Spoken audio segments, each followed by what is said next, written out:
Bonjour tout le monde, je m'appelle Zaina H. Qadr, doctorante à l'Université de Mouloud Maamri. Je vais présenter un travail intitulé Comparaison des performances des profils de limite entonnoir dans le contrôle PI-funnel d'un éolien.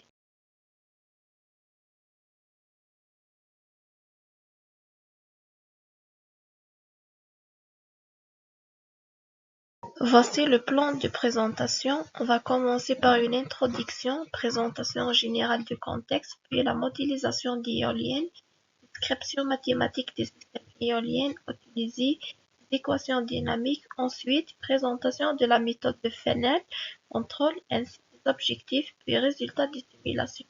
Comparaison entre les types de fonctions limites de Fresnel. Enfin, on va clôturer notre présentation avec une conclusion.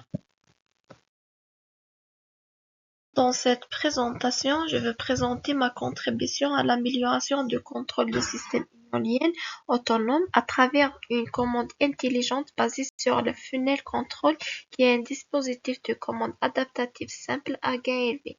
Proposé par Elashman en 2002, l'objectif est de garantir le suivi de points de puissance maximale MPPT et maintenant le coefficient de puissance CP à son maximum tout en assurant la stabilité et la robustesse du système même en présence de perturbations. Dans cette partie, je présente l'expression de la puissance extraite donnée par l'équation 3. Ainsi, le modèle global du système éolien inclut la turbine et le générateur.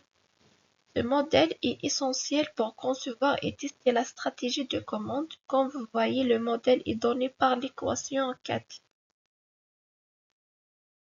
La stratégie funnel control vise à garantir un suivi précis avec une précision transitoire prescrite. Pour cela, l'erreur de suivi est toujours restée à l'intérieur d'un entonnoir de performance qui définit les bandes dynamiques à ne jamais dépasser, comme vous voyez dans la figure 1. Dans cette étude, nous utilisons trois types de frontières de l'entonnoir pour encadrer l'évolution de l'erreur de suivi. Ces frontières sont respectivement par trois fonctions, psi linéaire, psi exponentielle et psi-cos, correspondant respectivement aux formes linéaires, exponentielles et gaussiennes données par l'équation 9, 10 et 11. Chaque frontière est décroissante dans le temps avec une limite inférieure fixée par le paramètre lambda 0 strictement positif.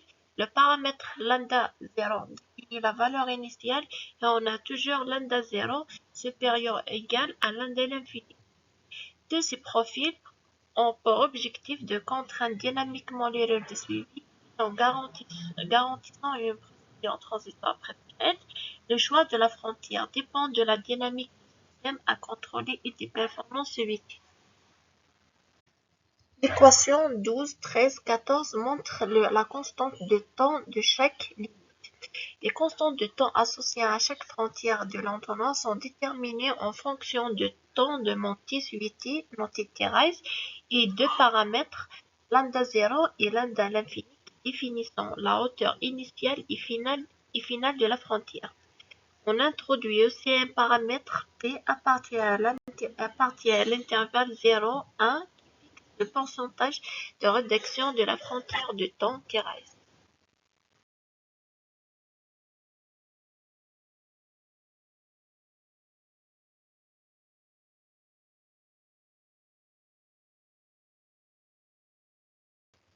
Les méthodes classiques comme funnel classique et PI classique montrent des limites en termes de rapidité de réponse et de qualité du suivi.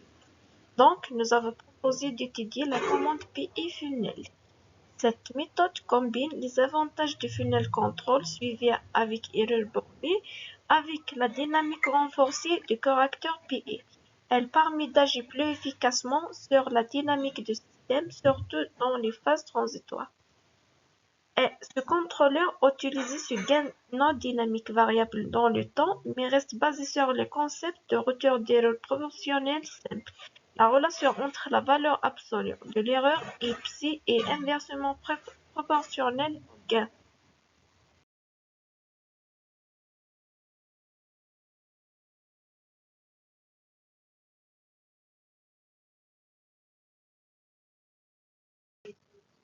Dans cette section, compare les performances de pays funnel, distingue utiliser trois types de frontières d'entonnoir. Linéaire, exponentielle et gaussienne. Les performances sont évaluées selon trois critères: le temps de montée, le temps d'établissement et l'erreur relative. L'objectif de ces contrôleurs est double. Premièrement, suivre de la vitesse de référence avec une précision transitoire prescrite. Deuxièmement, atteindre le point de puissance maximale MPPT. Plus précisément, la comparaison porte sur des contrôleurs PFNL conçus avec différentes frontières. L'analyse met en évidence l'influence du choix de la frontière sur la dynamique du système et la qualité de suivi. La figure 2 présente la réponse de la vitesse du générateur. Les frontières exponentielles et gaussiennes permettant une convergence plus rapide vers la vitesse de référence comparée à la référence linéaire qui montre des dynamiques plus lentes et des transitoires plus longs. La figure 3 montre l'erreur de suivi. Elle est montrée que la frontière gaussienne offre une meilleure régulation de l'erreur avec un dépassement minimal et une convergence fluide. La frontière exponentielle réagit plus vite mais présente une sensibilité accrue en régime permanent. La frontière linéaire génère une erreur persistante qui décroît lentement.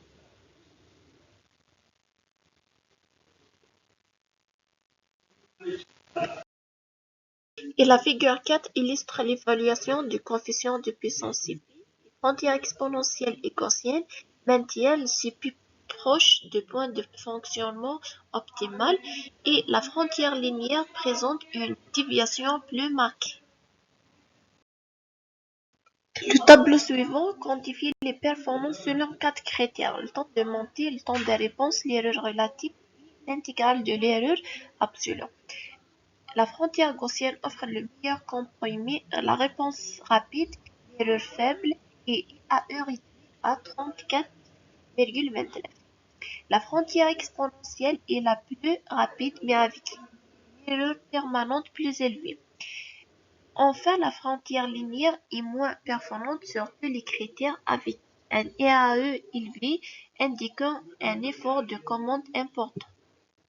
Donc, en conclusion, l'étude a comparé trois profils de frontières de funnel appliqués au contrôle funnel d'un éolien. La frontière linéaire a donné une réponse lente avec un effort de commande élevé. La frontière exponentielle a permis une montée rapide, mais avec une erreur statique plus importante. La frontière gaussienne offre le meilleur comprimé entre rapidité et précision. La frontière gaussienne a obtenu le plus faible indice et a eu une meilleure stabilité de suivi. Je vous remercie pour votre attention et reste disponible pour tout échange.